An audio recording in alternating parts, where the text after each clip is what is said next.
What's the scariest thing in the entire world? Rabies. It's exceptionally common, but people just don't run into the animals that carry it often. Let me paint you a picture. You go camping, and at midday you decide to take a nap in a nice little hammock. While sleeping, a tiny brown bat decides to bite in your sleep. His teeth are tiny, hardly enough to even break the skin, but he does manage to give you the equivalent of a tiny scrape that goes completely unnoticed. You wake up, none the wiser. If you notice anything at the bite site at all, you assume you just lightly scraped it on something. The bomb has been lit, and your nervous system is the wick. The disease will multiply along your nervous system, doing virtually no damage, and completely undetectable. You literally have no symptoms. It may be 4 days, it may be a year, but the camping trip is most likely long forgotten. Then one day you get a slight headache. At this point, you're already dead. There is no cure, there's no treatment. It has a 100% unalive rate. So what does that look like? Your headache turns into a fever, and a general feeling of being unwell. You're fidgety, uncomfortable and scared. As the virus that has taken its time getting into your brain finds a vast network of nerve endings, it begins to rapidly reproduce, starting at the base of your brain, where your pons is located. This is the part of the brain that controls communication between the rest of the brain and body, as well as sleep cycles. Next you become anxious. You still think you have only a mild fever, but suddenly you find yourself becoming scared, even horrified,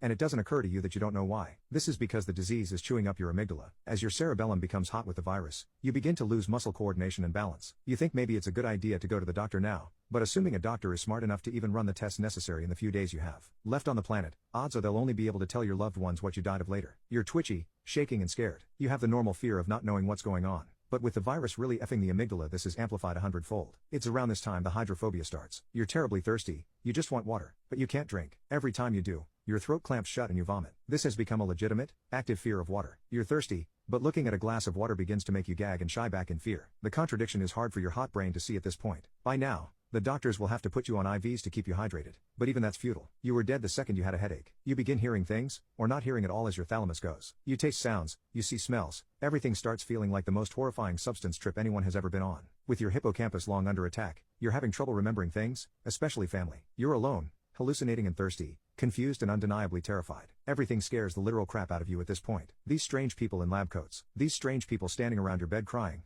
who keep trying to get you to drink something and crying. And it's only been about a week since that little headache that you've completely forgotten. Time means nothing to you anymore. Funny enough, you now know how the bat felt when he bit you. Eventually, you slip into the dumb phase. Your brain has started the process of shutting down. Too much of it has been turned to liquid virus. Your face droops. You drool. You're unaware of what's around you. A sudden noise or light might startle you, but for the most part, all you can do is just stare at the ground. You haven't really slept for about 72 hours. Then you die. Always, you die.